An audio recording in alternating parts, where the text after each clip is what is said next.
S, good evening my dear students. இன்றைக்கி நம்ம டேலியில் என்ன பார்க்க போகிறோம் அப்படின்னா, how to create the sales ledger, how to pass the transaction, how to pass the receipt entry and possible அப்படின்னா how to make the payment entry.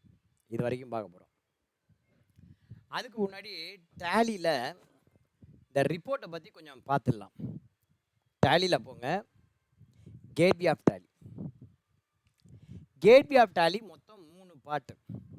Gateway of tally வந்து பார்த்தீங்கன்னா மொத்தம் 3 பார்ட். முதல்ல கேட்வே ஆஃப் டேலினா என்னென்னா, டேலியை போய் நீங்கள் double click பண்ணாலே இந்த மாதிரி ஒரு ஸ்க்ரீன் வரும். இதுக்கு பேர் கேட்வே ஆஃப் டேலி. சில பேருக்கு வந்து பார்த்தீங்கன்னா இந்த மாதிரி இருக்கும். இது செலக்ட் கம்பெனி ஸ்க்ரீன். நீ எங்கே இருக்கேன்னு பாரு. செலக்ட் கம்பெனி ஸ்க்ரீனில் இருந்தீங்கன்னா ஓகே, நீ வந்து உன்னுடைய கம்பெனி எதுவோ அதை செலக்ட் பண்ணிக்கோ. இல்லை உன் கம்பெனி இல்லாமல் வேறு ஒரு கம்பெனி இருக்குது, இப்போ ஏ லிமிடெட் இருக்குது, இது உன் கம்பெனி கிடையாது அப்படின்னா என்ன பண்ணு, இதை வந்து ஷட் பண்ணிக்கோ. சில பேருக்கு கம்பெனி இப்படி ஓப்பன் ஆகும். அப்போ டேலி ஓப்பன் பண்ணது இந்த மாதிரி ஒரு கம்பெனி ஓப்பன் ஆகும். அப்போ என்ன பண்ணணும், ஆல்ட்டுக்கே ஹெச் என்டர், ஆல்ட்டுக்கே ஹெச் ஃபார் ஹோட்டல், ஓகேவா, ஆல்ட்டுக்கே ஹெச் என்டர் போட்டு ஷட் பண்ணிவிடு. இங்கே வந்து பார்த்தீங்கன்னா இங்கே இருக்குது ஆல்ட்டுக்கே, அதுக்கப்புறம் ஷட்டுக்கு ஷார்ட்கட்கி ஹெச், ஒரு என்டர் கொடுத்தீங்கன்னா க்ளோஸ் ஆகிடும். நம்முடைய கம்பெனி எதுவோ அதை செலக்ட் பண்ணிக்கோ. கணேஷ் அட்வர்டைசிங் செலக்ட் பண்ணிட்டுனா இப்போ நம்ம கம்பெனி வந்தாச்சு. இதுதான் கேட்வே ஆஃப் டேலி. இதில் மொத்தம் 3 பார்ட் இருக்கு. ஒன்று எனேபிள், ரெண்டாவது இம்ப்ளிமெண்டேஷன், மூணாவது பெனிஃபிட். எத்தனை பார்ட் இருக்கு? எத்தனை பார்ட் இருக்குன்னு சொல்கிறேன். எத்தனை பார்ட் இருக்குன்னு சொன்னேன்? 3 பார்ட். என்னென்ன சொன்னேன்? என்ன பார்ட்? எனேபிளிங் பார்ட்டு, ரெண்டாவது இம்ப்ளிமெண்டேஷன் பார்ட்டு, மூணாவது ரிப்போர்ட்டிங் பார்ட். டேலி வந்து இந்த மாதிரி 3ஆக பிரிக்கிறோம், ஓகேவா. Enabling part, implementation part, reporting part. Enabling part அப்படின்னா என்ன? எதை எனேபிள் பண்ணுறது? ஒரு கம்பெனி கிரியேட் பண்ணி முடித்ததும் அந்த கம்பெனியில் நீ டிரான்சாக்ஷன் என்ட்ரி பண்ணணும் அப்படின்னா மாஸ்டர்ஸ் எனேபிள் பண்ணணும். ஒன்றும் இல்லை, ஒரு காரை நீ பார்க் பண்ணணும் அப்படின்னா என்ன பண்ணணும், நீ கார் வாங்க போகிற, அந்த காரை பார்க் பண்ணணும் அப்படின்னா என்ன பண்ணணும், முதல்ல பார்க் பண்ணுறதுக்கான இடத்த பார்த்துட்டு தான் கார் வாங்கணும். காரை வாங்கிட்டு எங்கே நிப்பாட்டுறதுன்னு பக்கத்து வீட்டுக்காரன்ட்ட நிப்பாட்டிட்டு சண்டை வளர்த்துட்டு இருக்கக்கூடாது. ஸோ கார் வாங்குறதுக்கு முன்னாடி எங்கே நிப்பாட்டுறதுன்னு பார்க்கணும். வண்டி வாங்குறதுக்கு முன்னாடி 2 வீலர் வச்சா கூட எங்கே நிப்பாட்டணும்னு பார்க்கணும். அந்த மாதிரி நிப்பாட்டுற இடம் அதான் மாஸ்டர். நீ வாங்குற கார் தான் டிரான்சாக்ஷன். ஸோ இப்போ எனேபிள் பார்ட்னா இந்த டிரான்சாக்ஷனுக்கு ஹெல்ப்பாக இருக்கக்கூடிய அந்த மாஸ்டர், அக்கௌண்டிங் ஹெட், இன்வென்ட்ரி, இதெல்லாம் எனேபிளிங். இப்போ வந்து பார்த்தீங்கன்னா எதெல்லாம் எனேபிள்னா மாஸ்டர்ஸ் எல்லாம் எனேபிள். எனேபிளிங்னா என்னது? மாஸ்டர்ஸ். மாஸ்டர்ஸ்லாம் எனேபிள் பண்ணணும். மாஸ்டர்ஸில் என்னென்ன எனேபிள் இருக்குது அப்படின்னு பார்த்தீங்க, create, alter, chart of accounts. இப்போ வந்து கிரியேட்டில் போனீங்க அப்படின்னா ஒரு குரூப் கிரியேட் பண்ணணுன்னாலும் சரி, ஒரு லெட்ஜர் கிரியேட் பண்ணணுன்னாலும் சரி, ஒரு கரன்சி வேணும்னாலும் சரி, வவுச்சர் டைப் வேணும்னாலும் சரி, அதே மாதிரி இன்வென்ட்ரி டீட்டெயில் வேணும்னா எனேபிள் பண்ணிக்கலாம், ஓகேவா. ஸோ இது வந்து எனேபிள் பார்ட். அடுத்தது டிரான்சாக்ஷன் பார்ட். டிரான்சாக்ஷன் பார்ட் அப்படிங்கிறது 2 இருக்குது. ஒன்று வவுச்சர், ரெண்டாவது அதனுடைய அப்ஸ்ட்ராக்ட். வவுச்சர் அப்படின்னா மொத்தம் அக்கௌண்டிங் டிரான்சாக்ஷனில் 8 வகையான வவுச்சர்ஸ் இருக்குது. டோட்டலாக டேலியில் 24 வகையான வவுச்சர் டைப் இருக்குது. மொத்தம் எத்தனை வகையான வவுச்சர் டைப் இருக்குது? 24 வகையான வவுச்சர் டைப் இருக்குது. Accounting voucher, inventory voucher, stock purely inventory voucher, payroll voucher, இந்த மாதிரி வவுச்சர்ஸ் நம்ம பிரிக்கலாம். Accounting voucher, inventory voucher, payroll voucher, இந்த மாதிரி மெயினாக 3 கேட்டகரியாக பிரிச்சுக்கலாம். ஸோ எதுக்கு என்னென்னவோ நீ போட்டுக்கலாம். Purchase, sales, purchase return, sales return, இதெல்லாம் அக்கௌண்டிங் வவுச்சர். இன்வென்ட்ரி வவுச்சர், ஒரு பிரான்ச்லேருந்து இன்னொரு பிரான்ச் ட்ரான்ஸ்ஃபர் பண்ணுறது, ரா மெட்டீரியல்லேருந்து finished goods, physical stock entry பண்ணுறது, இதெல்லாம் இன்வென்ட்ரி வவுச்சர். அப்புறம் order voucher, purchase order, sales order, job work in, job work out, இதெல்லாம் ஆர்டர் வவுச்சர். அப்புறம் பேரோல் வவுச்சர். ஸோ இந்த மாதிரி மொத்தம் வந்து வவுச்சர் டைப்பு மொத்தம் 4 வகையாக இருக்குது. அந்த 4த்துலேயும் சேர்த்து மொத்தம் 24 வவுச்சர் டைப் இருக்குது. வவுச்சர் டைப்னா என்ன சார்? வவுச்சர் டைப்னா என்ன தெரியுமா? ஒவ்வொருடைய ஆணின் வெற்றிக்கு பின்னாடியும் ஒரு பெண் இருக்காம்பாங்க. உண்மையா பொய்யா தெரியாது. ஒவ்வொருடைய ஆணின் வெற்றிக்கு பின்னாடியும் ஒரு பெண் இருப்பாங்க. அந்த மாதிரி டிரான்சாக்ஷன் ஒவ்வொன்றும் ஆன் அப்படின்னா அந்த டிரான்சாக்ஷனுக்கு பின்னாடி நின்று கண்ட்ரோல் பண்ணுறது பற்றியா, அதுதான் வவுச்சர் டைப். அந்த வவுச்சர் டைப் தான் அது கண்ட்ரோல் பண்ணும். எந்த அளவுக்கு கண்ட்ரோல் பண்ணணும் தெரியுமா? ஒரு ஜோக் சொல்கிறேன் பாருங்க. அதை நான் ஜோக்குன்னு நினச்சேன்னு சொல்கிறேன், முடிஞ்சா சரிங்க. யமதர்மராஜா என்ன பண்ணாராம், இன்னைக்கு பிடிச்சிட்டு வந்த ஆளெல்லாம் அப்படி ஓரமாக நிப்பாட்டு அப்படின்னாரா நரகத்தில். அதில் கல்யாணம் ஆன ஆள் ஒரு 100 பேர் இருக்கானா, கல்யாணம் ஆன ஆளில் ஒரு 100 பேரை கொண்டு வந்து இப்படி நிப்பாட்டுறேன் நான். இன்னைக்கு பிடிச்சிட்டு வந்தது ஒரு 1000 பேரை பிடிச்சிட்டு வந்தாச்சு அப்படின்னா ஒரு கல்யாணம் ஆன ஆளாக பார்த்து ஒரு 100 ஆள் பிடிச்சி கொண்டு வந்து நிப்பாட்டிட்டான். யமதர்மராஜா கேட்டான் இந்த 100 பேரையும் பார்த்து, டே இங்கே பாருங்க, யாரெல்லாம் ஒய்ஃபு பேச்சை கேட்பீங்களோ அவங்கெல்லாம், ஒய்ஃபுக்கு பயந்தவங்கெல்லாம் என் இடது பக்கம் நில்லுங்க, ஒய்ஃபுக்கு பயப்படாதவங்க வலது பக்கம் நில்லுங்கன்னா.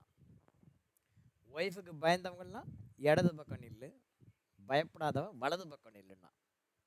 99 பேர் இடது பக்கம் நின்னான் ஒய்ஃபுக்கு பயந்தவங்க. ஒய்ஃபுக்கு பயப்படாத என்ன மாதிரி ஒருத்தன் வலது பக்கம் நிற்கிறான். நேராக வந்தான் யமதர்மராஜா. அவனை பார்த்து கேட்டான், என்னையா நீ ஒய்ஃபுக்கு பயப்பட மாட்டியா, இங்கே வந்து நிற்கிற அப்படின்னு. அதுக்கு அவன் சொல்கிறான், என் ஒய்ஃப் என்ன தெரியுமா சொல்லியிருக்காங்க, கும்பலாக இருக்கிற இடத்துல நிற்காதீங்கன்னு சொல்லியிருக்காங்க. என்ன சொல்லியிருக்காங்க? கும்பலாக இருக்கிற இடத்துல நிற்காதீங்க. இதான் வவுச்சர் டைப். புரியுதா? அப்படின்னா என்ன அர்த்தம்? இந்த 199 பேரும் ஒய்ஃபுக்கு பயந்தவங்க, அவ்வளோதான். இவன் பயப்படுறது மாத்திரம் இல்லை, அதை ஒய்ஃப் என்ன சொல்கிறாங்களோ அதை அப்படியே ஃபாலோ பண்ணுறேன். ஸோ வவுச்சர் டைப்புங்கிறது அதுதான். பர்ச்சேஸ் என்ன பண்ணணும், சேல்ஸ் என்ன பண்ணணும், பின்னாடி நின்று இயக்கிறது, அதுதான் வவுச்சர் டைப். அது ஒரு மாஸ்டர் வவுச்சர் டே புக். இந்த வவுச்சர் டைப் பார்த்தீங்கன்னு வச்சுக்கோ, இது வந்து பார்த்தீங்கன்னா சேல்ஸ் வவுச்சர் இங்கே இது மாதிரி இருக்கா, அந்த சேல்ஸ் வவுச்சருக்கு ஒரு வவுச்சர் டைப் இருக்குது. ஆர்டரில் போய்ட்டு வவுச்சர் டைப்பில் சேல்ஸ் வவுச்சர் டைப்.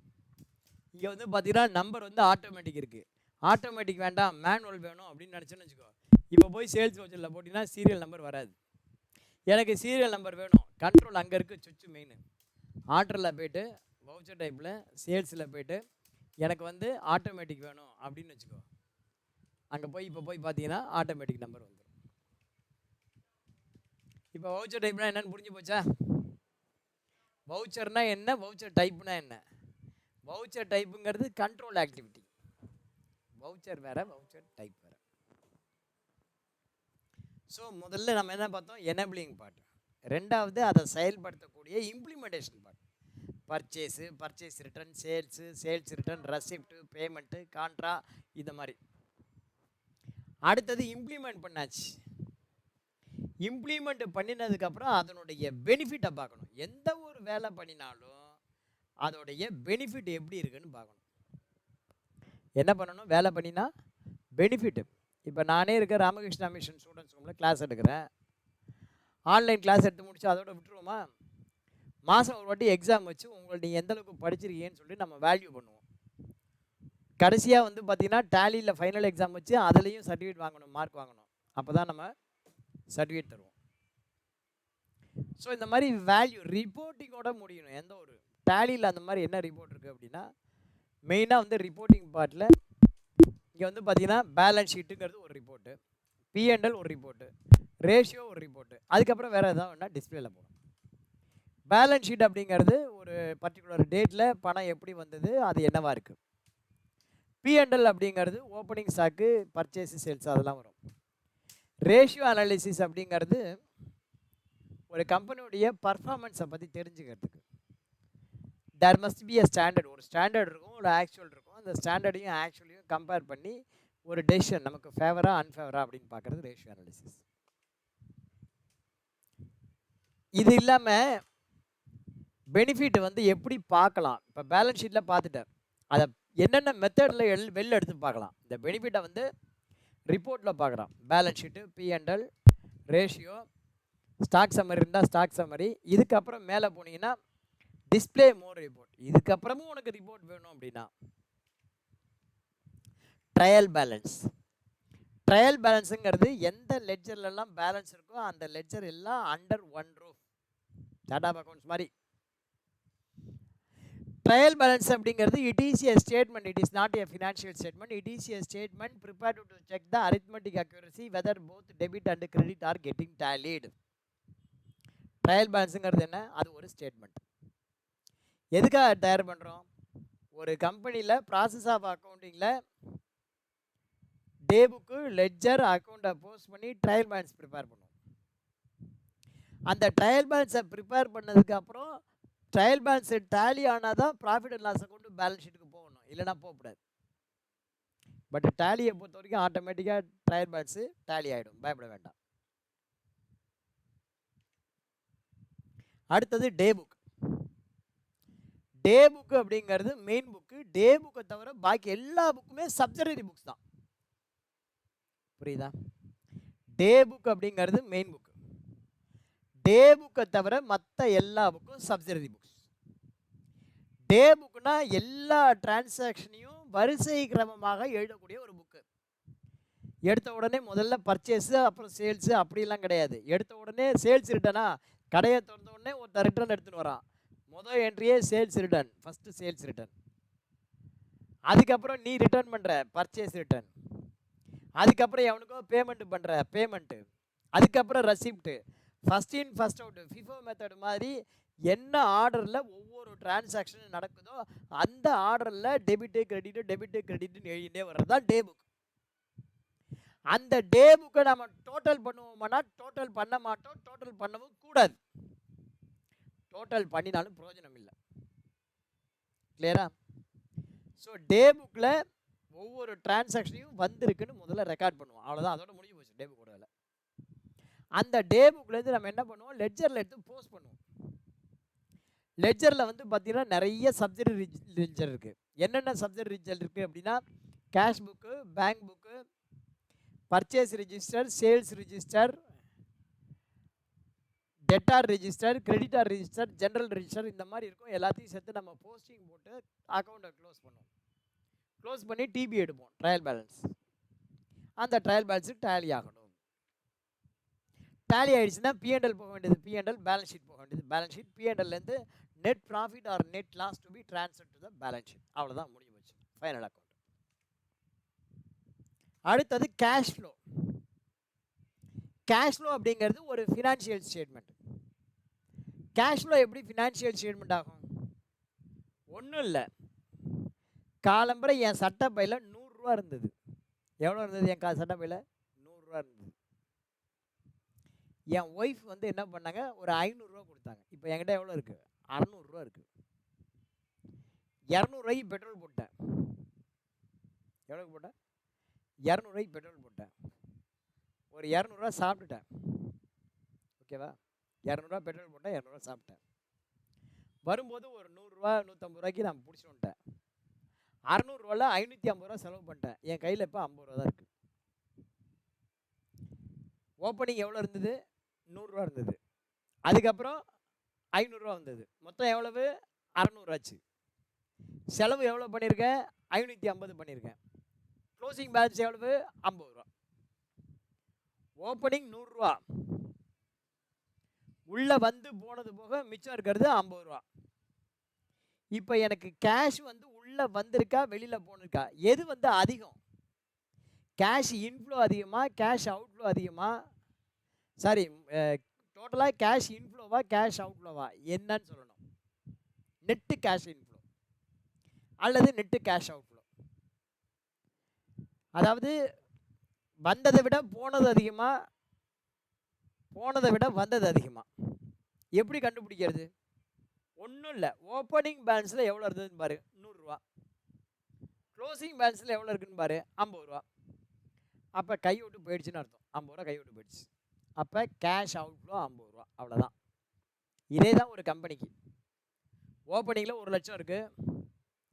அந்த வருஷம் ஒரு 24 லட்சம் உள்ளே வந்திருக்கு. மொத்தம் 25 லட்சம். 25 லட்சத்தை 50,000 செலவாயிடுச்சு. மிச்சம் 50,000 இருக்குது. ஓப்பனிங் 1 லட்சம், க்ளோசிங் 50,000. அப்போ 50,000 கேஷ் அவுட்ஃப்ளோ. இன்னொரு சினரியோவில் ஓப்பனிங் 1 லட்சம், வந்தது 24, 25, போனது வந்து 20 லட்சம், மிச்சம் 5 லட்சம் இருக்குது. அப்போ இன்ஃப்ளோ 4 லட்சம். ஓப்பனிங் மைனஸ் க்ளோசிங், அதான் நெட் இன்ஃப்ளோ. புரியுதா? இந்த ஸ்டேட்மெண்ட் எதுக்காக பண்ணுறான் அப்படின்னா, உண்மையிலேயே டிரான்சாக்ஷன் நடந்திருக்கா, டிரான்சாக்ஷன் நடக்காமல் சும்மா டம்மி என்ட்ரி போட்டு உட்காந்துருக்கானா அப்படின்னு தெரியணும். அதுக்காக தான், அதுக்காக இந்த கேஷ் ஃப்ளோ.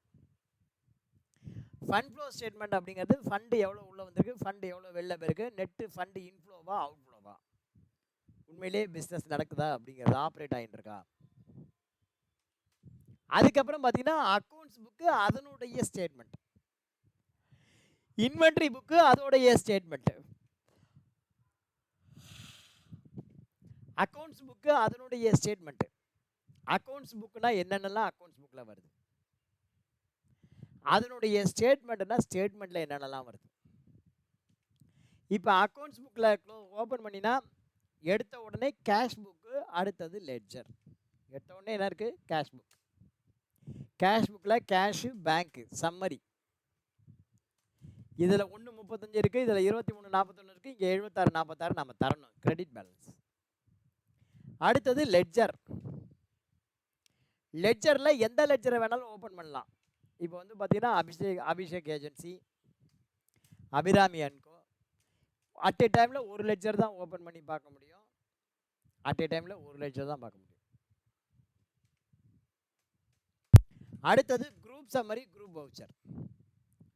குரூப் சம்மரிங்கிறது டேலியில் டிஃபால்ட்டாக 28 குரூப் இருக்குது. அந்த 28 குரூப்போட சம்மரி தான் குரூப் சம்மரி. ஸோ குரூப் சம்மரிங்கிறது என்ன, அந்த 28 குரூப்போட சம்மரி. 28 குரூப் என்னென்ன இருக்குது, இப்போ கேபிட்டல் குரூப்னு இருக்குன்னா கேபிட்டல் குரூப்போட சம்மரி. கேபிட்டல் குரூப்பில் ஒரு பார்ட்னர்ஷிப் கம்பெனி எடுத்துக்கோ, அந்த பார்ட்னர்ஷிப் கம்பெனியில் ஒரு 10 எம்ப்ளாயி இருக்கான், 10 பார்ட்னர் இருக்கான் அப்படின்னா, each and every partner, Kuppusamy capital, Ramasamy capital, Govindasamy capital, இந்த 10 பேருடைய கேபிட்டல் சேர்த்து மொத்தமாக 1 கோடி இருக்குது. Group summary. Group voucher. Group வவுச்சர்னால் இப்போ கேபிட்டல் அப்படிங்கிற குரூப் இருக்குன்னா அந்த கேபிட்டல்ங்கிற குரூப்பை செலக்ட் பண்ணி அந்த குரூப்பில் இருக்கிற வவுச்சர்ஸ், இப்போ 10 பேருடைய லெட்ஜரையும் ஒன் ஷாட்டில் ஒரே இடத்துல பார்க்கணும் அப்படின்னா குரூப் வவுச்சரில் போய் பார்க்கலாம். ஒவ்வொரு பார்ட்னரும் எவ்வளோ உள்ளே கொண்டு வந்திருக்கான், எவ்வளோ எடுத்துன்னு போயிருக்கான், ஒரே இடத்துல பார்க்கணும் எல்லா டிரான்சாக்ஷனையும். அப்படின்னா எங்கே பார்க்கலாம், குரூப் வவுச்சரில் பார்க்கலாம். ஸோ அக்கௌண்ட்ஸ் புக்கில் 10 எடுத்தோடனே cash book, bank book, cash அல்லது பேங்க். அதுக்கப்புறம் இண்டிவிஜுவலாக எவன் ஒரு லெட்ஜரையாவது எடுத்துப்பார். அதுக்கப்புறம் குரூப் சம்மரி அல்லது குரூப் வவுச்சர், ரெண்டில் ஏதாவது ஒன்று. அதுக்கப்புறம் வாழ்க்கையை 8 பிரிச்சுக்கோ. 8க்குள்ளே மனுஷன் இருக்கா தெரிஞ்சுக்கோங்கிற மாதிரி 8க்குள்ளே மனுஷன் மாத்திரம் இல்லை, அக்கௌண்ட்ஸு. அதில் இந்த 8 ரிஜிஸ்டர் இருக்குது. அந்த 8 ரிஜிஸ்டர் என்னென்னா purchase register, sales register, purchase return, sales return, receipt, payment, contra, JV, அந்த மாதிரி 8 ரிஜிஸ்டர் இருக்குது. Contra, payment, receipt, sales, purchase, journal, debit, credit. கடைசியாக வவுச்சர் கிளாரிஃபிகேஷன். ஒரு என்ட்ரி இருக்குது, உனக்கு கீழே இருக்கிறாள் ஒரு என்ட்ரியாக போட்டிருக்காங்க, உனக்கு கிளாரிஃபிகேஷன் தேவைப்படுது. அதில் அதை என்ட்ரை தட்டி நீ வந்து என்ன பண்ணிக்கலாம், வவுச்சர் கிளாரிஃபிகேஷன் பண்ணிக்க முடியும். இது நம்ம அப்புறம் கடைசியாக உனக்கு சொல்கிறேன். இப்போ அக்கௌண்ட்ஸ் புக்குனா என்னன்னு பார்த்துட்டோம். இப்போ அதனுடைய ஸ்டேட்மெண்ட். ஸ்டேட்மெண்ட்னா அறிக்கைன்னு அர்த்தம், ரிப்போர்ட். இப்போ புக்ஸ் ஆஃப் அக்கௌண்ட்ஸை பார்த்துட்டா அது என்ன சொல்ல வருது, அதான் ஸ்டேட்மெண்ட். என்ன சொல்ல வர பண்ணி ஸ்டேட்மெண்ட். ஸ்டேட்மெண்ட்டில் வந்து பார்த்தீங்கன்னா 2 வகையான ஸ்டேட்மெண்ட் இருக்குது. ஒன்று நிலுவை, இன்னொன்று ஸ்டாட்டிஸ்டிக்ஸ், புள்ளி விவரம். 2 ஸ்டேட்மெண்ட் இருக்குது. ஸ்டேட்மெண்ட்டில் எத்தனை இருக்குது, 2 இருக்குது. என்னென்ன இருக்குது, ஒன்று நிலுவை, அவுட்ஸ்டாண்டிங், இன்னொன்று ஸ்டாட்டிஸ்டிக்ஸ். அவுட்ஸ்டாண்டிங்னா நிலுவை, நிலுவையில் கொடுக்க வேண்டியதும் இருக்குது, வர வேண்டியதும் இருக்குது. அவுட்ஸ்டாண்டிங்கில் போய் பார்த்தீங்கன்னா ரிசீவ்டு இருக்குது, பேயபிளும் இருக்குது. அப்புறம் லெட்ஜர் வைஸும் பார்க்கலாம், குரூப் வைஸும் பார்க்கலாம். இப்போ ரிசீவபிளில் போய் ஒரு தட்டு தட்டிங்கன்னா என்னென்ன பில்லெல்லாம் வர வேண்டியிருக்கு இப்படி காட்டும். பேயபிளில் போய் தட்டிங்கன்னா என்னென்ன பில் நாம் தர வேண்டியிருக்கு இது காட்டும். லெட்ஜரில் ஒரு பர்டிகுலர் லெட்ஜர் எடுத்து அந்த லெட்ஜரில் பில் வைஸ் பார்க்கலாம் இப்படி. ஆனால் குரூப்பில் சன்ட்ரி டெட்டார் எடுத்துட்டு இந்த மாதிரி குரூப்லையும் பார்க்கலாம். எப்படி பார்க்கலாம்? Gateway of Tally, display more report. இங்கே பாருங்கள், gateway of Tally, display more report, statement of accounts, outstanding. இங்கே பாருங்கள், இப்படி இந்த ஆர்டரில் வருது பாருங்கள். Gateway of Tally, display more report, statement of account, outstanding. அவுட்ஸ்டாண்டிங்கில் குரூப்பில் data.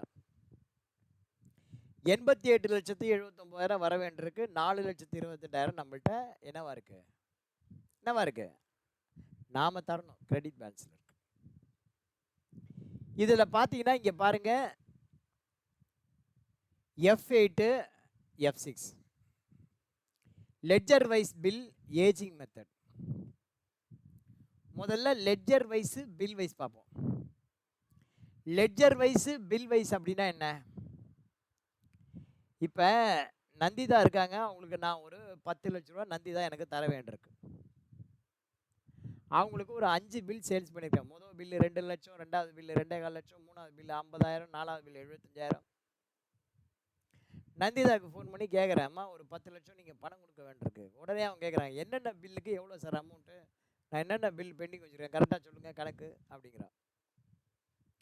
So party wise bill wise என்னென்ன பில்லு என்னென்ன டேட்டில் எவ்வளோ அமௌண்ட்டு தரணும் அப்படின்னா அதுக்கு பேர் பில் வைஸ் டீட்டெயில் அப்படின்னு பேர். பில் வைஸ் டீட்டெயில்னால் என்ன அர்த்தம்? டோட்டலாக தர வேண்டிய அமௌண்ட்டுக்கான பிரேக்கப் தான் பில் வைஸ் டீட்டெயில். டோட்டலாக 10 லட்ச ரூபா தரணும் அப்படின்னா ஒரு டெட்டார் நமக்கு 10 லட்சம் தரணும்னு வச்சுக்கோ. அந்த 10 லட்ச ரூபாய்க்கு என்ன பிரேக்கப், இந்த 10 லட்சம் எப்படி தர வேண்டியிருக்கு, அதனுடைய பிரேக்கப், எந்தெந்த பில்லு எந்தெந்த டேட்டில் எவ்வளோவுக்கு நம்ம சேல் பண்ணியிருக்கோம், எப்படி இந்த 10 லட்சம் தரணும் அப்படின்னு நம்ம எக்ஸ்பிளைன் பண்ணுவோம். அதுதான் பில் வைஸ் டீட்டெயில்.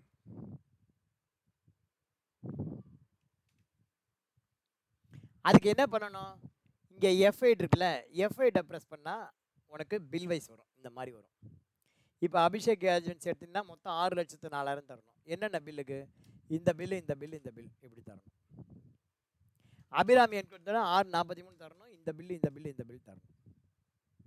அப்படியே நேராக வாங்க பில் வைஸ் டீட்டெயிலில். மகா என்டர்பிரைஸ் பாருங்கள், credit balance not debit balance. இவங்க ஏதாவது தரணுமானா தர வேண்டாம். ஏன்? Credit balance. ஆக்சுவலாக இது வந்து என்னது? கிரெடிட் பேலன்ஸு தர வேண்டாம். அதே மாதிரி இதுவும் தர வேண்டாம். ஓகேவா? இதுவும் தர வேண்டாம்.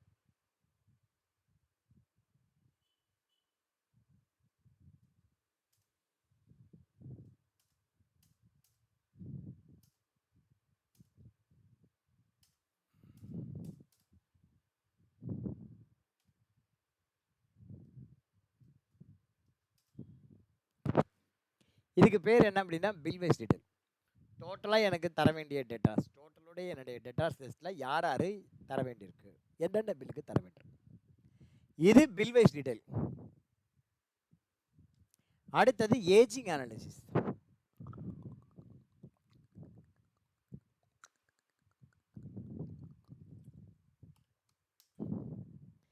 ஏஜிங் அனாலிசிஸ்னால் என்ன? ஏஜுங்கிறது வயசு. ஏஜிங் அனாலிசிஸ் அப்படி, அனாலிசிஸ்னால் அனாலிசிஸ் பண்ணுறது, பகுப்பாய்வு செய்யறது. ஏஜிங் அனாலிசிஸ்னால் வயசு ஆராய்ச்சி பண்ணுறதா? அபிராமி அன்கோ அதோட ஓனருக்கு 50 வயசு. பரத் ஏஜென்சிஸ் அவர் 25 வயசு. அந்த இன்னொருத்தன் பாரு லக்ஷ்மி ஏஜென்சிஸ் அவனுக்கு வயசு 80 வயசு. ஐயோ ஏஜ் அனாலிசிஸ் 80 வயசு, இனிமேல் அவனுக்கு கடன் கொடுக்கக்கூடாது, அவன்கிட்ட எல்லாத்தையும் வாங்கடா. இதான் ஏஜிங் அனாலிசிஸ். ஏஜிங் அனாலிசிஸ்னால் என்ன? ஏஜிங் அனாலிசிஸ்னால் நீ வந்து ஒருத்தனுக்கு சேல் பண்ணியிருக்க, அவன் உனக்கு காசு கொடுக்க வேண்டியிருக்கு, அவன் எவ்வளவு நாளாக காசு கொடுக்காம இருக்கான் அப்படின்னு பார்க்குறது. அது ஒரு பைவட் டேபிள் மாதிரி பிரிக்கிறது. மொத்தம் உனக்கு வர வேண்டிய அமௌண்ட் எவ்வளவு? இந்த சம்மில் பார்த்தீங்கன்னா மொத்தம் உனக்கு 75,50,000 வர வேண்டியிருக்கு. அதில் 30 நாளைக்குள்ளே வர வேண்டிய அமௌண்ட் எவ்வளவு, 30லேருந்து 60 நாளைக்குள்ளே வர வேண்டிய அமௌண்ட் எவ்வளவு, 60லேருந்து 90 நாளைக்குள்ளே வர வேண்டிய அமௌண்ட் எவ்வளவு, 90 நாளைக்கு மேலே 90 நாளைக்கு மேலே வர வேண்டிய அமௌண்ட் எவ்வளவு. ஏன் இந்த மாதிரி பார்க்கணும், ஏன் அந்த மாதிரி பார்க்கணும்னா ஆறுன கஞ்சி பழங்கஞ்சின்னா என்ன சொல்கிறான், ஆறுன கஞ்சி பழங்கஞ்சி. அது என்ன ஆறின கஞ்சி பழங்கஞ்சி, கஞ்சின்னா அது சூடாக சாப்பிட்ணும், அப்போ தான் அது டேஸ்ட்டாக இருக்கும். நான் ஒருத்தனுக்கு பொருளை விற்றுருக்கேன்னா இமிடியேட்டாக எனக்கு காசு வரணும், அப்போ தான் எனக்கு இன்ட்ரெஸ்ட் இருக்கும். நான் பொருளை விற்றுட்டு ஒரு 4 மாதம் அவன் பின்னாடியே போய் தொங்கிட்டு இருந்தான், ஐயா காசு கொடு ஐயா காசு கொடு,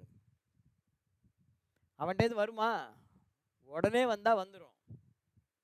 லேட்டாக லேட்டாக இனிமேல் நம்ம காசு இல்லை, அது பேசி பேசி வாங்கணும், ரைட்டா, பேசி பேசி தான் வாங்கணும். ஸோ இப்போ ஏஜிங் அனாலிசிஸ் பார்ப்போமா. ஏஜிங் அனாலிசிஸ் எப்படி பார்க்குறது, இந்த மாதிரி ஸ்டேட்மெண்ட் வந்துடுங்க. வந்துட்டு இந்த இடத்துல என்ன பண்ணுங்கள், F6 ஏஜிங் மெத்தட்னு இருக்கு பாரு, அதை போய் கிளிக் பண்ணு. முதல்ல இதை எப்படி வரணும் இன்னொரு முறை சொல்கிறேன். Gateway of Tally, display more report, statement of accounts, outstanding, அவுட்ஸ்டாண்டிங்கில் போய்ட்டு குரூப்பு, குரூப்பில் போய்ட்டு சன்ட்ரி டெட்டாரு, சன்ட்ரி டெட்டாரில் F8 ledger wise bill wise. இங்கே வந்துட்டு என்ன பண்ணுங்கள், F6 ஏஜிங் மெத்தட் அப்படின்னு இருக்குல்ல, அதை போய் கிளிக் பண்ணுங்கள். இப்போ 2 விஷயம் இருக்குது, ஒன்று ஏஜிங் பை பில் டேட்டு இல்லை ஏஜிங் பை டியூ டேட்டு. உங்களுக்கு ரிப்போர்ட் எப்படி வேணும், ageing by bill date ageing by due date. இப்போ ஒன்றும் இல்லை, ஒரு சின்ன எக்ஸாம்பிள் சொல்கிறேன் பாருங்கள். அனிதாவுக்கு நான் சேல் பண்ணியிருக்கேன் இந்த மாதம் 1 ஏப்ரல் அன்னைக்கு 1/4. கடை திறந்த உடனே முதல் பில்லே கடன் தான். யாருக்கு, ஏஃபார் அனிதாவுக்கு சேல் பண்ணிட்டேன் ஒரு 50,000க்கு. Bill number 1 Anitha 50,000.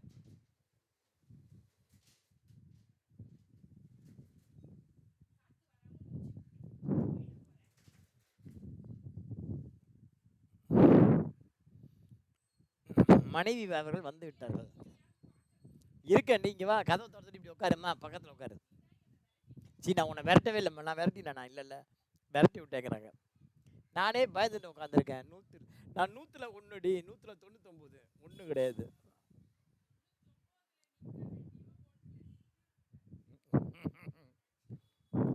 நான் 100ல் ஒருத்தண்டி, 199 இல்லை. ஆமாம், என் ஒய்ஃப் கேட்குறாங்க, நீ 100ல் 1 199 தானே. நான் 100ல் ஒருத்தன். 100ல் ஒருத்தனா புரியுது இல்லை, 100ல் ஒருத்தனா இப்போ புரியுதா. அதான் வந்து செக் பண்ணிட்டு போகிறாங்க. ஆள் என்ன பண்ணுறாரு, இந்த செக்கிங்லாம் இருக்கும் எனக்கு அப்பப்போ. ஆள் இதுக்காரா, எஸ்கேப்பா, செக்கிங் காமெடியாக இருக்குல்ல. இப்போ பாரு, அந்த கேட்டை எடுத்து விட்டாங்க, வந்து ஆள் இல்லை, காற்று வாங்காமல், சரி காற்று வராமல் ஏதாவது ஆள் இருக்காரா இல்லை எஸ்கேபிசம் ஆகிட்டாரா, ரைட். என்ன பார்த்துட்டு இருந்தோம், ageing by bill date ageing by due date. அனிதாக்கு நான் இப்போ 1/4 நான் விற்கிறேன், 1/4 அனிதாக்கு விற்கிறேன். எவ்வளோக்கு விற்கிற அமௌண்ட்டு இப்போ பாருங்கள், 1/4/2025 ஒரு 50,000க்கு நான் வந்து சேல்ஸ் பண்ணியிருக்கேன். இன்னி வரைக்கும் பணம் கொடுக்கல, இன்னி வரைக்கும் பணம் கொடுக்கல. இப்போ எவ்வளோ நாளாக அவங்க பணம் தரல, எவ்வளோ நாளாக அவங்களுக்கு பணம் தரல, எனக்கு 139 நாளாக பணம் தரல. 139 நாளா இல்லைப்பா,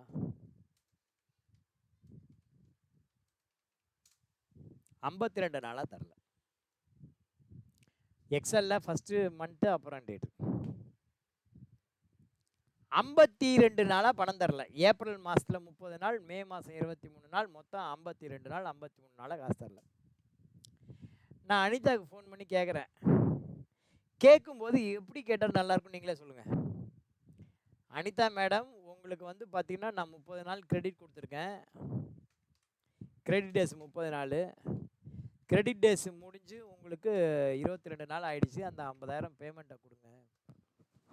என்னன்னு கேட்குறேன்.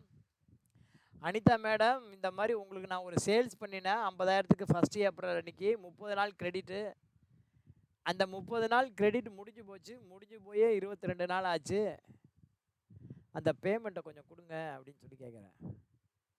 சார் என்ன 22 நாள் தானே முடிஞ்சிச்சு, என்னமோ ரொம்ப நாள் ஆன மாதிரி சொல்கிறீங்க, தரம் போங்க அப்படி. டியூ டேட்லேருந்து பார்த்தீங்கன்னா இந்த பதில் தான் வரும். அதுக்கு பதிலாக என்ன பண்ணணும், மேடம் நான் உங்களுக்கு பொருளை விற்றேன் ஏப்ரல் 1ஆம் தேதி பொருளை விற்றேன், இன்னைக்கு வந்து பார்த்தீங்க அப்படின்னா டியூ டேட்டெல்லாம் முடிஞ்சு மொத்தம் 52 நாள் ஆயிடுச்சு மேடம் உங்களுக்கு பொருளை கொடுத்து, முதல்ல காசை கொடுங்க அப்படின்னு. என்னது 52 நாள் ஆயிடுச்சா, இதோ கொடுத்துட்றேன் சார் அப்படிமா,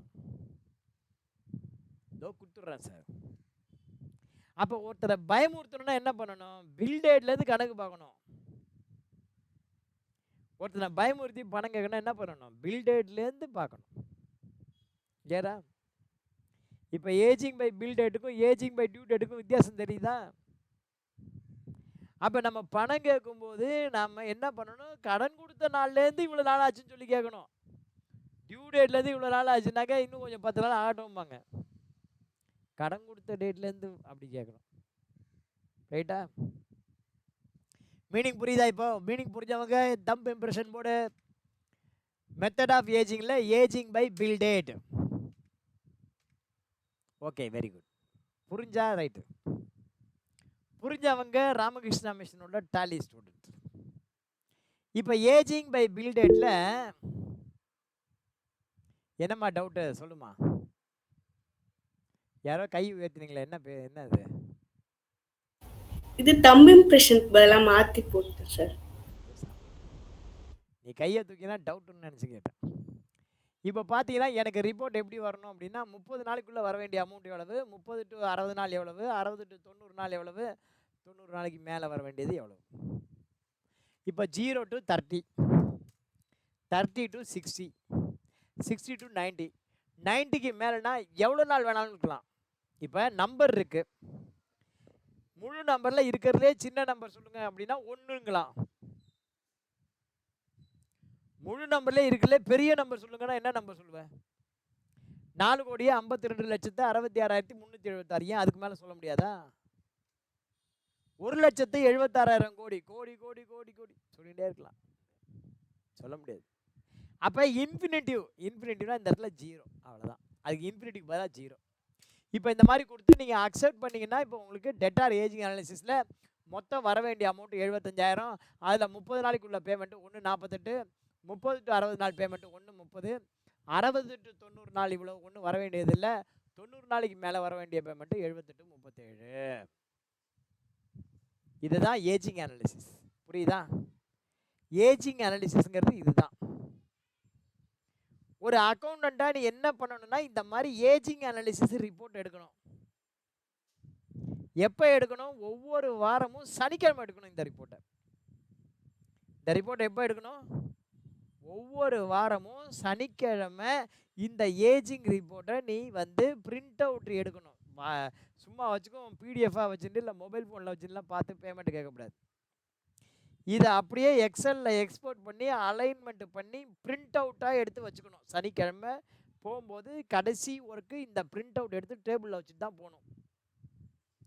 திங்கக்கிழமை வந்ததும் என்ன பண்ணணும், அட்டண்டன்ஸில் கையெழுத்து போட்டுட்டு ஒரு சேல்ஸ் என்ட்ரி ஏதாவது போட வேண்டியதுலாம் போட்டு முடிச்சுட்டு ஒரு 10, 11 மணிக்கு மேலே இந்த ரிப்போர்ட்டை எடுத்து இங்கே முன்னாடி வச்சுட்டு ஃபோன் பண்ணி, ஐயா நீங்கள் அபிஷேக் அன்கோவா, நீங்கள் வந்து பார்த்தீங்க அப்படின்னா அபிஷேக் ஏஜென்சிஸா, நீங்கள் வந்து 6,04,000 தரணும், இந்த பில்லுக்கு தரணும், பேமெண்ட் வந்து பார்த்தீங்கன்னா 30 நாள் 90 நாள் கிராஷ் ஆகிடுச்சு, எனக்கு கொடுங்க, எங்கள் பாஸ் எனக்கு திட்டுறாங்க, நாங்கள் வந்து சப்ளையருக்கெலாம் பேமெண்ட் பண்ணோம், கொஞ்சம் கொடுங்க சார் அப்படிங்கணும். அடுத்தது பார்த்தீங்க அப்படின்னாக்கா அபிராமி அன்கோவா, சார் இந்த மாதிரி நீங்கள் 6,43,000 தரணும், 3 பில்லு பெண்டிங் இருக்குது சார், எனக்கு பணம் கொடுங்க, நான் சப்ளையருக்கு பேமெண்ட் பண்ணணும், எங்கள் பாஸ் திட்டுறாங்க அப்படின்னு ஃபோன் பண்ணி கேட்கணும். நீ இந்த வேலையை பண்ணினா முதலாளிக்கு உன்னை பிடிச்சி போய் உன் சம்பளத்தை அவன் ஏற்றி கொடுப்பான். ஃபோன் பண்ணி கேட்டால் சில பேமெண்ட் வரும். வந்துடுச்சா சந்தோஷம், முதலாளி உன்னை சந்தோஷப்படுத்தார். நீ முதலாளியை சந்தோஷப்படுத்துறதுக்கான வேலை இது. இந்த வேலையை நீ பண்ணினா முதலாளி உன்னை சந்தோஷப்படுத்துவார். அதிலெல்லாம் எந்த டவுட்டும் இல்லை. எந்த முதலாளியை நாம் நம்முடைய டேலண்டால் சந்தோஷப்படுத்துகிறோமோ அந்த முதலாளி கண்டிப்பாக நம்மளை சந்தோஷப்படுத்துவான். இது தம்ப் ரோல். எந்த முதலாளியும் அதுக்கு விதிவிலக்கு கிடையாது. சனிக்கிழமை இந்த ரிப்போர்ட்டை நீ எடுத்து டேபிளில் வச்சுட்டு முதலாளிகிட்ட காமிச்சிட்டு, ஐயா மொத்தம் உன்னுடைய பிஸ்னஸுடைய பிளான் இதுதான், இந்த மாதிரி இவ்வளோ வர வேண்டியிருக்கு, டெய்லி பேஸில் நான் இந்த மாதிரி இந்த கஸ்டமருக்கு நான் ஃபோன் பண்ணேன், அவர் இன்னைக்கு தரேன்னு சொல்லியிருக்காரு, என்னைக்கு தரேன்னு சொல்லியிருக்காரு, நோட் பண்ணிக்கணும்.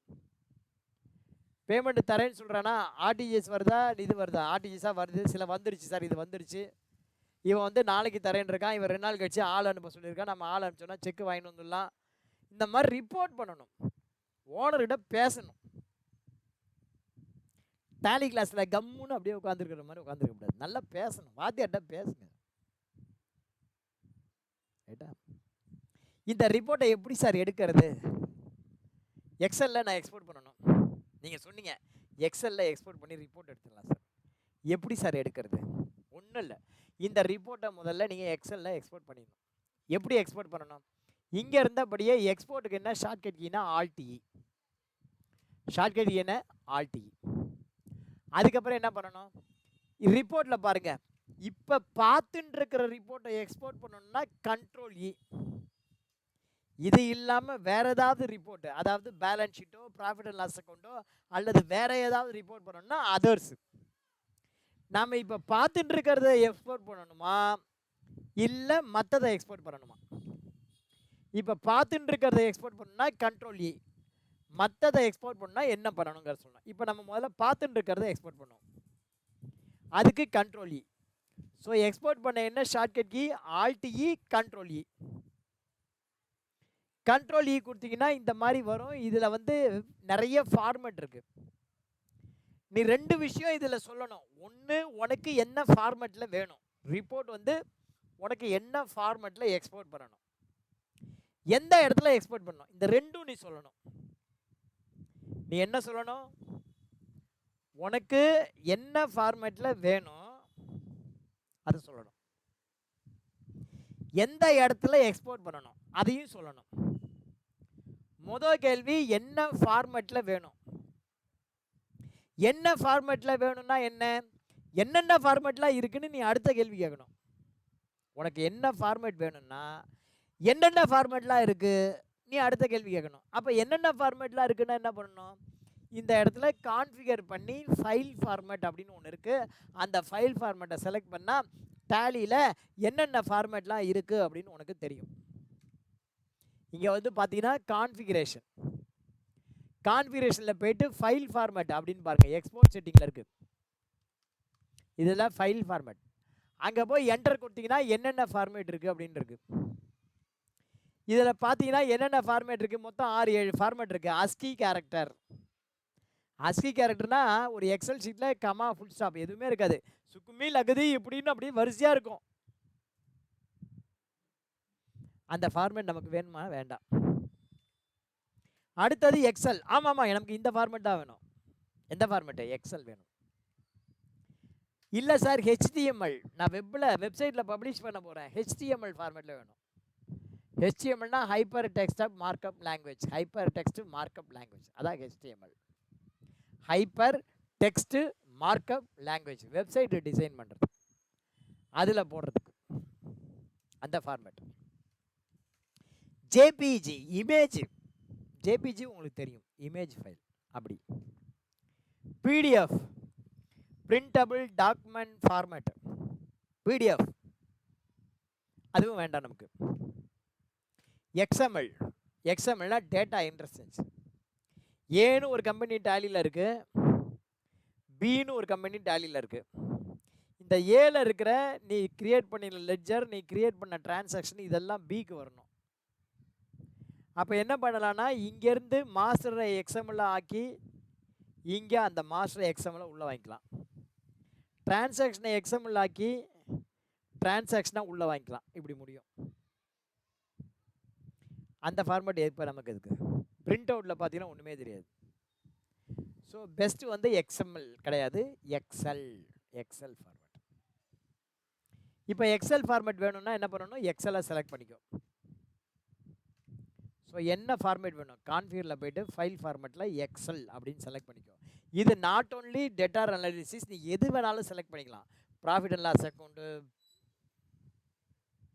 Balance sheet, whatever the format you want, whatever the report you want. உனக்கு என்ன ரிப்போர்ட் வேணும்னாலும் சரி, பேலன்ஸ் ஷீட் வேணும், ப்ராஃபிட் அண்ட் லாஸ் அக்கௌண்ட் வேணும், டெட்டார் ஏஜிங் அனாலிசிஸ் வேணும், கிரெடிட்டார் ஏஜிங் அனாலிசிஸ் வேணும், எந்த ரிப்போர்ட் வேணாலும் உன்னால் எக்ஸ்போர்ட் பண்ணிக்க முடியும், என்ன ஃபார்மேட்டில் வேணாலும் எக்ஸ்போர்ட் பண்ணிக்க முடியும். ஆனால் நீ என்ன ஃபார்மேட்டில் எக்ஸ்போர்ட் பண்ணணும்னா உனக்கு யூஸ்ஃபுல் ஃபார்மேட்டில் எக்ஸ்போர்ட் பண்ணணும். உனக்கு யூஸ்ஃபுல் ஃபார்மேட் எதுனா எக்ஸல். ஏன்னா எக்ஸலை தான் நம்ம இஷ்டத்துக்கு பெண்ட் பண்ண முடியும். இப்போ நம்ம எக்ஸல் ஃபார்மேட்டில் எக்ஸ்போர்ட் பண்ணுறோம். அதுக்கு என்ன பண்ணணும்? கான்ஃபிகர் பண்ணணும். அதை கான்ஃபிகர் பண்ணி எக்ஸல்னு கொண்டு வந்தாச்சு. அடுத்தது எங்கே வைக்கணும்? இப்போ ஒரு பொருள் இருக்குது. இப்போ என் மொபைல் ஃபோன் இருக்குது, என் பர்ஸை இருக்குது. என் ஒய்ஃபை கூப்பிட்டு தான் பர்ஸை வைமா அப்படிங்கிறேன். எங்கே வைப்பாங்க? பர்ஸை நான் எப்போதும் எங்கே வைப்பேனோ ஃப்ரிட்ஜ் மேலே வைப்பேன் அப்படின்னா ஃப்ரிட்ஜ் மேலே கொண்டு வந்து வைப்பாங்க. இல்லைம்மா ட்ராயரை திறந்து அடியில் வை, அடி ட்ராயர் அப்படி சொல்கிறேன். அப்போ என்ன பண்ணுவாங்க? ட்ராயரை திறந்து அடியில் வைப்பாங்க. ஒன்றுமே சொல்லாமல் விடுவோம், இல்லை இந்த இடத்துல வையின்னு சொல்லுவோம். ரெண்டு தான் சொல்ல முடியும். எங்கேயாவது குப்பையில் போட்டு போ அப்படியா சொல்லுவோம்? சொல்ல மாட்டோம். இந்த பர்ஸை கொடுத்து எங்கே வை? அம்மா ஃப்ரிட்ஜு மேலே வைமா, ஏம்மா பீரோவில் இந்த கடைசி ரேக்கு உள்ளே வைமா, அப்படிதான் சொல்லுவோம். எங்கே வைக்கணும்னு சொல்லுவோம். அதே மாதிரி தான் நம்ம டேட்டா எக்ஸ்போர்ட் பண்ணுறோம். எங்கே வைக்கணும் சொல்லணும். அது என்னன்னா ஸ்பெசிஃபை பாத், அது ஒரு ஆப்ஷன். ஸ்பெசிஃபை பாத்துனா என்ன? பாகிஸ்தானில் இப்போ போய் நம்ம துல்லியமாக அடித்தோம் பார், சர்ஜிக்கல் ஸ்ட்ரைக்கு, ஆப்ரேஷன் சிந்தூர், எவ்வளவோ இருந்த இராணுவ முகாம்லாம் இல்லாமல் கரெக்டாக போய் தீவிரவாத முகாம் அடித்தோம் பார்த்தியா? அதான் கரெக்டாக தெரிஞ்சா ஸ்பெசிஃபை பாத்து. இல்லைன்னா செலக்ட் ஃப்ரம் ட்ரைவ். பீரோ இருக்குது, பீரோவில் துணி இருக்குது, போய் எடுத்துன்னு வா அப்படிங்கிறோம். என் துணி எங்கே இருக்குது தெரியாது. பீரோவை திறக்கிறோம், 5 ரேக் இருக்குது. அதில் ஃபஸ்ட்டு என் அப்பாவுது, அப்புறம் என் மாமனாருது, அதுக்கப்புறம் பார்த்தீங்கன்னா என்னோடது, என் ஒய்ஃபோடது அப்படி இருக்குது. என் துணி வேணும்னா அதை பீரோவை திறந்தால் 3வது என்னுடைய ரேக்கு, என் ரேக்கில் என் ஃபோல்டர் எங்கே இருக்குது போய் எடுத்துவோம். அதான் செலக்ட் ஃப்ரம் ட்ரைவ். அதன்படி என்ன பண்ணணும்? இங்கே வந்து ஃபோல்டர் பார்த்து செலக்ட் பண்ணணும். ஃபோல்டர் பார்த்து எங்கே வைக்கிறது, எங்கே இதை எக்ஸ்போர்ட் பண்ணுறது, ஃபோல்டர் பார்த்து. ஃபோல்டர் பார்த்து எங்கே? Select from drive, E drive, 111th batch, அதில் ஸ்ரீனி இந்த இடத்துல வை. இந்த ஃபார்மேட் எக்ஸல் ஃபார்மேட்டு 111 ஸ்ரீனி இந்த பேட்ச். கண்ட்ரோல் ஏ கொடுத்து எக்ஸ்போர்ட் அப்படின்னு கொடுத்தீங்கன்னா இது அப்படியே எக்ஸல் ஃபார்மேட்டில் எக்ஸ்போர்ட் ஆகிடும். இது அப்படியே என்ன ஆகும்? எக்ஸல் ஃபார்மேட்டில் அப்படியே எக்ஸ்போர்ட் ஆகிடும்.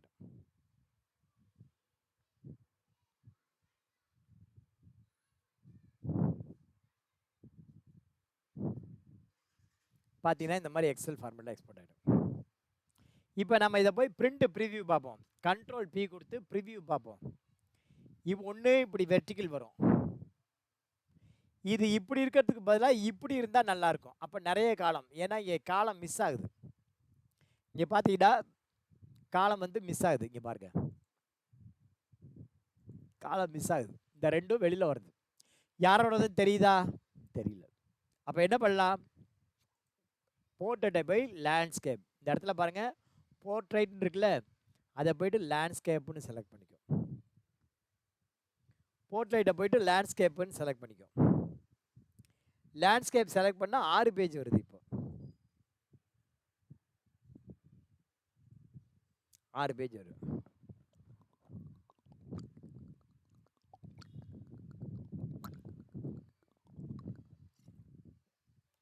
எல்லா காலமும் இங்கே வந்துருச்சு, ஆனால் அமௌண்ட் வரல.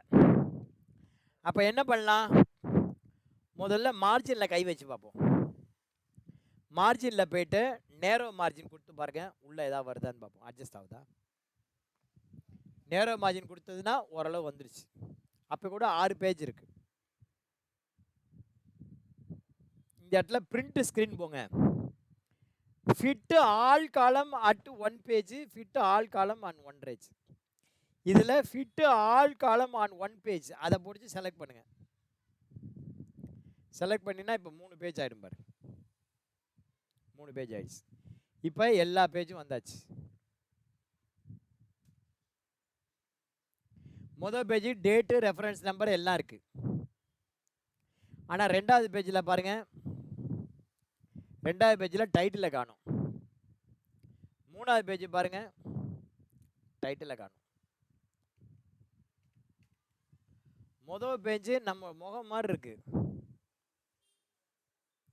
மொதல் பேஜ் எப்படி இருக்கு? மொதல் பேஜ் ஃபர்ஸ்ட் பேஜ் நம்ம முகம் பார்த்தா எப்படி பிரகாசமா அழகா இருக்கு, அந்த மாதிரி ஃபர்ஸ்ட் பேஜ் டைட்டில் அழகா இருக்கு.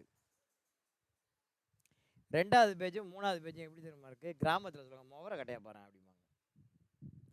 முகத்துக்கும் முகர கட்டைக்கும் என்ன வித்தியாசம்? முகம் பார்க்க அழகா சிரிச்ச முகமா அழகா இருந்தா அது முகம். அந்த சிரிப்புத்தன்மை இல்லாதவருடைய முகம் பார்த்தா அப்படிதான் இருக்கும். அப்போ ஒரு பேஜ் பார்க்கணும்னா அழகா ப்ரெசென்ட் பண்ண வேண்டாமா? ஒவ்வொரு பேஜ்லயும் அது என்ன ஹெட்டிங்னு வேண்டாமா? ஹெட்டிங் வேணுமா வேண்டாமா? ஒவ்வொரு பேஜ்லயும் ஹெட்டிங் இருக்கணும். இல்லைன்னா அந்த ரிப்போர்ட் வேஸ்ட். நீ என்னன்னு பார்ப்ப? உன் முதலாளிகிட்ட போய் இந்த மாதிரி ரிப்போர்ட் கொடுத்துட்டா என்னடா அது தூக்கின்னு போ அப்படிமா கடுப்படிப்பா. உன்னுடைய ப்ரெசன்டேஷன் பேசணும் நீ யார் அப்படின்னு. உன் முதலாளிகிட்ட உன்னுடைய ப்ரெசன்டேஷன் பேசணும் நீ யார் அப்படின்னு பேசணும். மேலே உனக்கு ஹெட்டிங் வேணும்னா என்ன பண்ணணும்? யாருக்காவது தெரியுமா மேலே ஹெட்டிங் வரணும் எல்லா பேஜுக்கும் அப்படின்னா? யாருக்காவது தெரியுமா எக்ஸலில் என்ன பண்ணணும்ட்டு? ஹெட்டிங் இல்லாமல் இருக்குது. ஹெட்டிங் வரணும்னா என்ன பண்ணணும்? ஒரு சின்ன எஸ்கேப்பு. இப்போ இந்த ஹெட்டிங் எல்லாத்துக்கும் வரணும். அப்போ என்ன பண்ணணும் அப்படின்னா பேஜ் லே அவுட் போங்க. என்ன பண்ணணும் இந்த இடத்துல? Page lay out. பேஜ் லே அவுட்டில் பிரிண்ட் டைட்டில்னு ஒரு ஆப்ஷன் இருக்குது. எங்கே இருக்குது? ஹோமில் போங்க, பேஜ் லே அவுட், அதில் பிரிண்ட் டைட்டில் அப்படின்னு ஒரு ஆப்ஷன் இருக்குது. இந்த பிரிண்ட் டைட்டிலை செலக்ட் பண்ணு. செலக்ட் பண்ணால் ரோஸ் டு ரிப்பீட் அட் டாப்னு இருக்கும். என்ன இருக்குது? Rose to repeat at top. அதை போய் இந்த இடத்துல வச்சு ஒரு கிளிக் பண்ணு. கிளிக் பண்ணிவிட்டு எந்த ரிப்பீட் ஆகணுமோ மவுஸை எடுத்துகிட்டு வந்து இதை வந்து இப்படி செலக்ட் பண்ணு. செலக்ட் பண்ணி என்டர் கொடு. என்டர் கொடுத்து ஓகே கொடு. போதும். இப்போ போய் பிரிண்ட் ப்ரிவ்யூ பாரு. முதல் பேஜில் டைட்டில் வந்துருச்சா?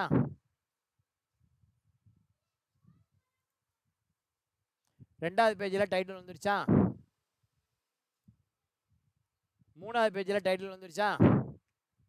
நம்ம எந்த பேஜில் டைட்டில் போட்டோமா? இல்லை. இதை அப்படியே பிரிண்ட் அவுட் எடுத்து அதை அப்படியே வச்சுட்டு ஃபோன் பண்ணி கேட்டு இந்த மாதிரி பண்ணினா இதுக்கு பேர் அக்கௌண்டன்ட். அக்கௌண்டன்ட்டோட ஜாப் இதுதான். ஸோ ஏஜிங் அனாலிசிஸ்ங்கிறது இதுதான். இந்த bill wise detail ageing analysis. Bill wise அப்படின்னா என்னன்னு சொல்லியிருக்கேன், ஃபைனலாக திரும்பவும் சொல்கிறேன். பில் வைஸ் டீட்டெயில் அப்படிங்கிறது ஒவ்வொரு லெட்ஜர் வைஸு யார் யார் எவ்வளோ பில்லு தரணும், எப்பப்போ தர வேண்டியிருக்கு அப்படின்னு பார்த்தா அது பில் வைஸ். ஏஜிங் அனாலிசிஸ்ங்கிறது எவ்வளோ நாளாக அவன் தராமல் இருக்கான் அப்படின்னா ஏஜிங் அனாலிசிஸ். டேலியில் இன்னொரு முறை பில் வைஸ் டீட்டெயில் எப்படி வரணும், ஏஜிங் அனாலிசிஸ் எப்படி வரணும், இந்த ரிப்போர்ட்டோட இந்த கிளாஸை முடிப்போம். அடுத்தது வந்து பார்த்திங்கன்னா நம்ம அடுத்த சேல்ஸ் என்ட்ரி எப்படி போகிறதுன்னு பார்க்கலாம். இது வந்துச்சு, அவ்வளோதான். இது அப்படியே நீங்கள் பிரிண்ட் அவுட் எடுக்க வேண்டியதான்.